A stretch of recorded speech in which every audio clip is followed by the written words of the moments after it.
2020 সালের 29 জুন ভারত সরকারের central board of indirect taxes and customs CBIC এক আদেশে বাংলাদেশকে ভারতের শুল্ক স্টেশন ব্যবহার করে তৃতীয় দেশে পণ্য পাঠানোর সুযোগ দিয়েছিল।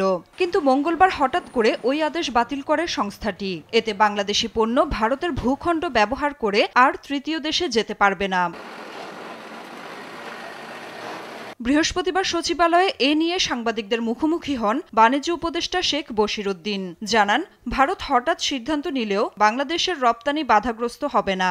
এটাতে কোনো সমস্যা আমরা বোধ করছি না। আমরা আমাদের নিজস্ব সক্ষমতায় আমাদের জন্য প্রতিযোগিতার সক্ষমতায় কোনো ঘাটতি না পড়ে এবং আমাদের রপ্তানির ক্ষেত্রে যোগাযোগের জন্য কোনো ঘাটতি না পড়ে, সেই ক্ষেত্রে আমরা সকল ব্যবস্থা নিচ্ছি। তিনি জানান, ট্রান্সশিপমেন্ট বাতিলের কারণে বিমানবন্দর ব্যবহারে কিছুটা সংকট হলেও সড়ক পথে মালামাল আনা নেয়া করা যাবে।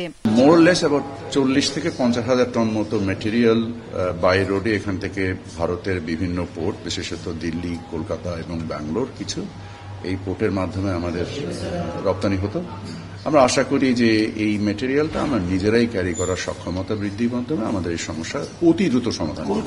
যুক্তরাষ্ট্র নতুন শুল্ক নীতি স্থগিত করায় রপ্তানি বাণিজ্যে অস্থিরতা কেটে যাবে বলে জানান বাণিজ্য উপদেষ্টা। জানান, এ 3 মাসে বাণিজ্য ঘাটতি কমানোর পাশাপাশি নিজেদের সক্ষমতা বাড়ানো হবে। নাফিয়া ফারজানা, দেশ টিভি, ঢাকা।